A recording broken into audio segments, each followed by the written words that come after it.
Chief Minister Dr. Manik Saha attended a tree planting program organized to mark the 62nd Foundation Day of the Tripura Legislative Assembly on Tuesday.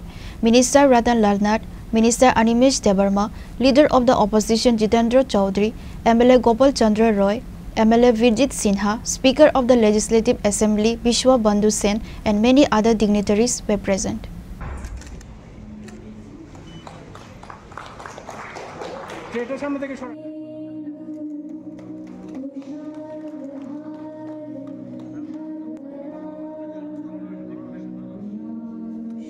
A tree plantation program was organized on Tuesday in the Assembly premises to mark the 62nd Foundation Day of the Tripura Legislative Assembly.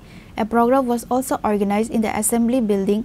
The program was inaugurated by Chief Minister Dr. Manik Saha by lighting the lamp. At the event, the Chief Minister said that India will be declared a carbon-neutral country by 2070.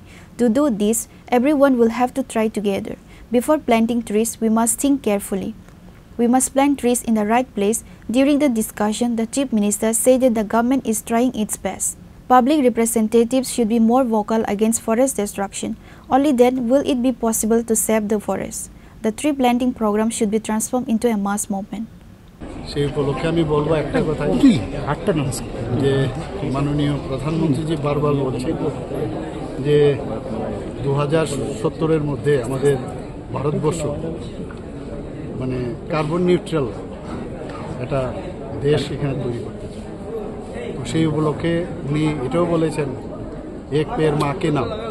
তো সেটাও আমরা দেখেছি সবাই মানে একটা আন্দোলন রূপে পরিণত হয়েছে।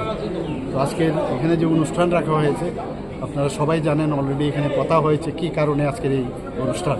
সেই উপলক্ষে যে কার্যক্রম রেখেছে আমি বলবো সবাই একটা করে মান নামে একটা গাছ লাগান এবং গাছ আমাদের মানে গাছ আমরা জানি যে জলের অপর আমাদের জলের অপর নাম জীবন।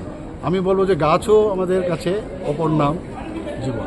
তো গাছ যদি আমরা লাগাই তাহলে অক্সিজেন আমরা বেশি পরিমাণে পাবো, আবার ওনারও কার্বন ডাইঅক্সাইড অনেকটা শুষে নেবে। আমরা সবাই জানি যে স্ট্যাটিস্টিক্স বলছে যে প্রতি বছরে একটা যখন ম্যাচিওর গাছ অ্যাবাউট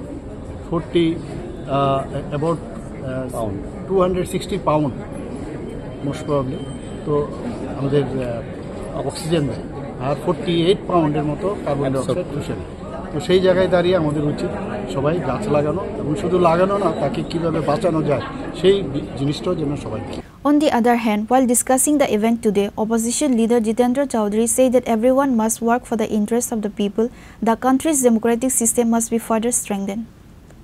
আমার ব্যক্তিগত তরফ থেকে এবং এই বিধানসভার বিরোধী দলের পক্ষ থেকে মাননীয় স্পিকার এবং মাননীয় মুখ্যমন্ত্রীকে ধন্যবাদ জানাবো। খুব সংক্ষিপ্ত সময়ে হলেও আজকের দিনটিকে মনে রেখে এই কর্মসূচিটি সংগঠিত করার জন্য তারা উদ্যোগ নিয়েছে। 1963 ইংরেজিতে আমাদের ত্রিপুরা বিধানসভার যাত্রা শুরু হয়, তার মানে আজ থেকে 62 বছর।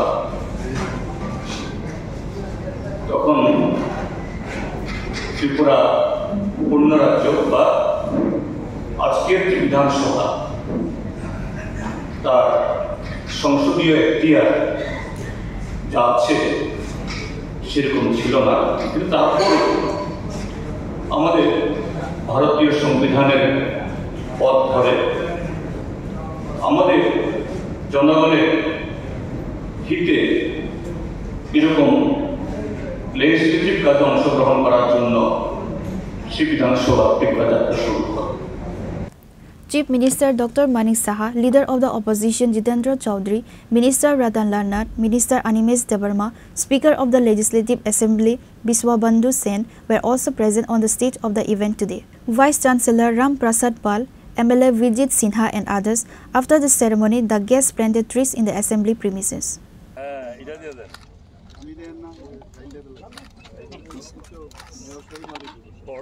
Reported by Pranav from Agartala, Chinikhora.